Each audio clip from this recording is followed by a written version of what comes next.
भाजपमधील आयाराम महापालिकेत गॅसवर.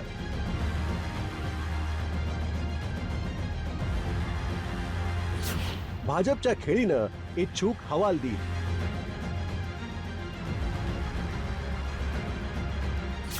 उमेदवारीसाठी भाजपचा नवा पॅटर्न. महापालिकेसाठी उमेदवारी मिळण्याच्या आशेने भाजपात डेरेदाखल झालेले आयाराम भाजपच्या खेळीनं हवालदिल झालेत. कारण भाजपच्या बैठकीत उमेदवारीसाठी नवा पॅटर्न तयार केल्याची माहिती समोर आली आहे. काय आहे हा पॅटर्न पाहूयात. उमेदवार निश्चित करताना भाजप आणि संघातील प्रमुखांची मतं विचारात घ्या. सर्वसंमतीने उमेदवार ठरवा. पालिकेचा प्रचार व्यक्ती केंद्रित न ठेवता पक्ष केंद्री बनवा. प्रचारात पैशांची उधळपट्टी थांबवा. भाजपच्या दृष्टीने ए आणि A+ निष्ठावंत तरुणांना संधी द्या. हमखास जिंकण्याची क्षमता असलेल्या जागेवर आयात उमेदवार लादू नका.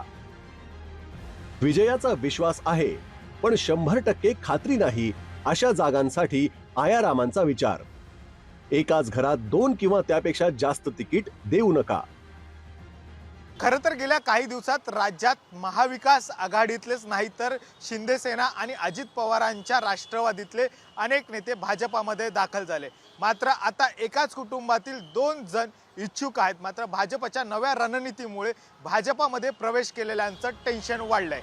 उमेदवारीच्या आशेने भाजपात प्रवेश केल्यानंतरही आता उमेदवारीची गॅरंटी नसल्याने आयारामांची धाकधूक वाढली आहे. त्यामुळे भाजपचे स्थानिक नेते निष्ठावंतांना न्याय देणार की आयारामांपुढे लोटांगण घालणार याकडे राज्याचं लक्ष लागलंय. कारण पक्षाचा आदेश असतानाही स्थानिक नेत्यांनी निष्ठावंतांना डावललं तर निष्ठावंतांवर फक्त सतरंज्या उचलत राहण्याशिवाय पर्याय राहणार नाही. आणि त्यामुळे निष्ठावंतांचं मनोबल खचण्याची शक्यता आहे. गणेश कवडेसह ब्युरो रिपोर्ट, साम टीव्ही न्यूज.